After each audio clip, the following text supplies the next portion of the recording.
রাধে রাধে বন্ধুরা। তো আজ বৃন্দাবন ধামে তৃতীয় দিন ঘুরতে বেরোনো আমাদের। তো আমরা বেরিয়ে পড়েছি ধামে ঘোরা। আজকে প্রথম ধাম আমরা ঘুরতে পেরেছিলাম অশোকাবন, সেটা আমাদের ঘোরা হয়ে গেছে। দ্বিতীয় স্থান হলো আমাদের হচ্ছে অঙ্কুরধাম ঘাট, ঠিক আছে। অঙ্কুরধাম ধামের আমরা ঘুরলাম, এবার আরও অনেক কিছু ভিডিও আপনারা পাবেন। গাইস, আমরা আজকে বৃন্দাবনের তৃতীয় দিন বেরিয়ে পড়েছি ঘুরতে। এটা হচ্ছে বৃন্দাবন ধামে একটা ধাম অঙ্কুরধাম। সবাই এখানে চলে এসেছে।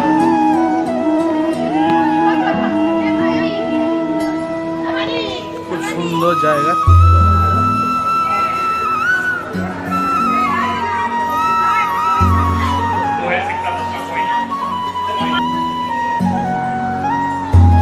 সুন্দর দেখতে পাচ্ছ, এখানে সব মূর্তি দিয়ে কালিকা বধ সব কিছু রয়েছে এখানে।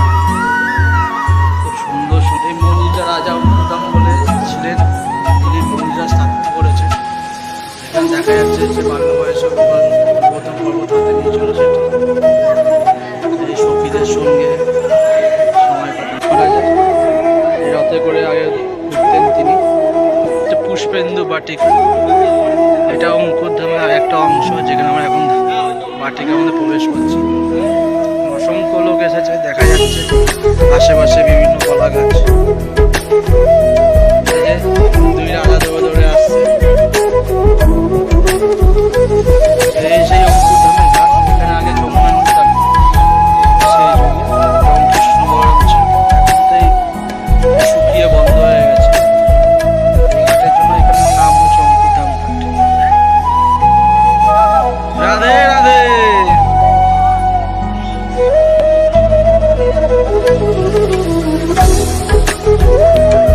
একটা হনুমান মন্দিরও আছে, সুন্দর হনুমান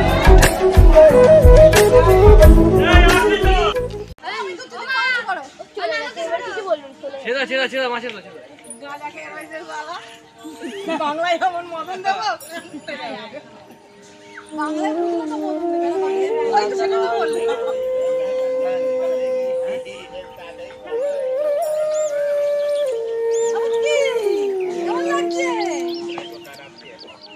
বলবি কই মামা আমাদের দোলা চড়া হয়ে গেছে, তোমরা দেখতে পাচ্ছ। শুধু একটুখানি বসো, তোমাদের তুলতে হবে না, এটা বেরিয়ে পড়েছি গাড়ি করে। নেক্সট আমি যাচ্ছি হচ্ছে কংসের কারাগার। ওখানে গিয়ে আমরা বিভিন্ন ছবি দেখতে পারবো।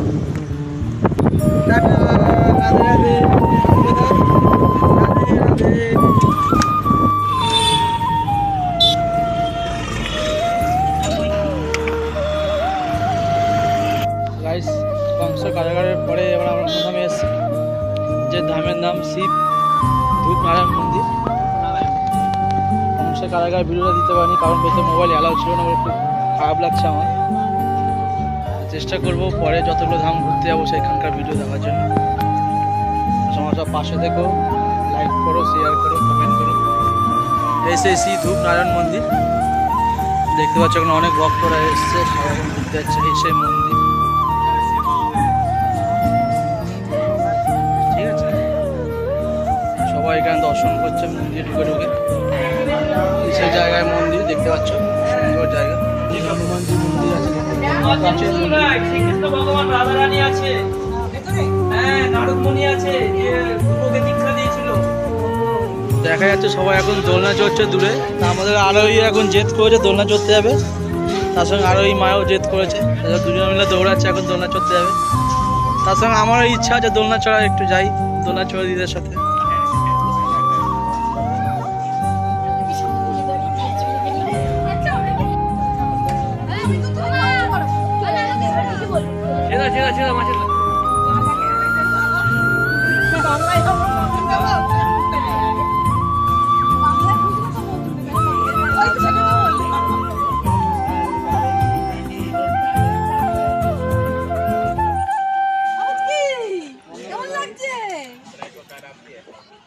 বৌদি কই মামা আমাদের দোলনা চড়া হয়ে গেছে, তোমরা দেখতে পাচ্ছ।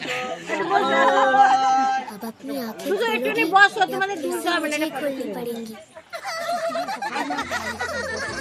এটা তো গাছ অবশেষে আমরা মধুবন একটা ময়ূর দেখতে পেয়েছি, সেই গাছে বসে আছে। ওই যে সেই ময়ূরটা মাথা নাড়াতে দেখতে পাচ্ছি। মধুবন ঘোরার পরে আমরা এখন চলে এসেছি তালবনে। এটাই সেই তালবন যেখানে ধনুষা শিবকে বধ করেছিল শ্রীকৃষ্ণ বাল্য সময়কালে। তারপরে এটা সেই তালবনের নামে হয়ে গেছিল। এই হচ্ছে আমার এক মাসি, আর এই আমার শালি আছে। এই আর সেই তালবন যেখানে মন্দির।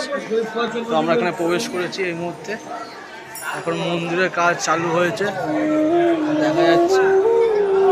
খুব সুন্দর পরিবেশ, খুব সুন্দর। রাধে রাধে। যেটা এই সেই তালবন, এখন সেটা ভেঙে আস্তে আস্তে সুন্দর করে মূর্তি বানানো হচ্ছে। রাধে রাধে।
अब अपनी आंखें खोलोगी या फिर से मुझे खोलनी पड़ेंगी?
তালবনের রহস্য আমরা জানতে পারলাম কেন এই জায়গাটার নাম তালবন।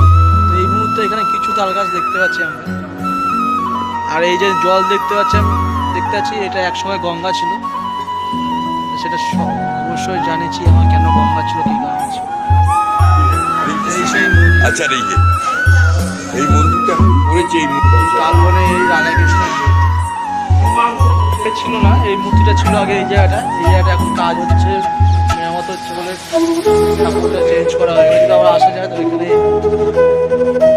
নেক্সট ধামে চলে এসেছি আমরা, কুমুদ বন বিহারী মন্দির ধাম। তো এখানে এখন প্রবেশ করবো আমরা মন্দিরের মধ্যে। রাধে রাধে।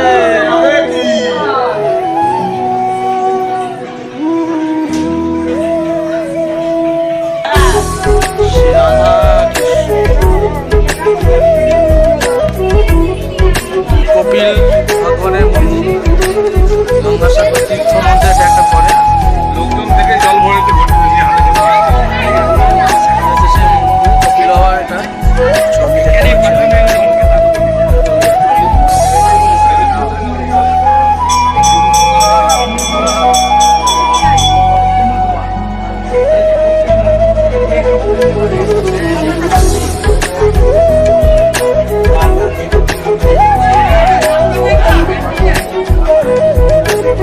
এই সব কপিলমণি, আর এই হচ্ছে সেই গঙ্গাসাগর যেখানে কপিলদেব মহারাজ প্রথম সিদ্ধ লাভ করেছিলেন, তারপরে তিনি গঙ্গাসাগরে গেছিলেন।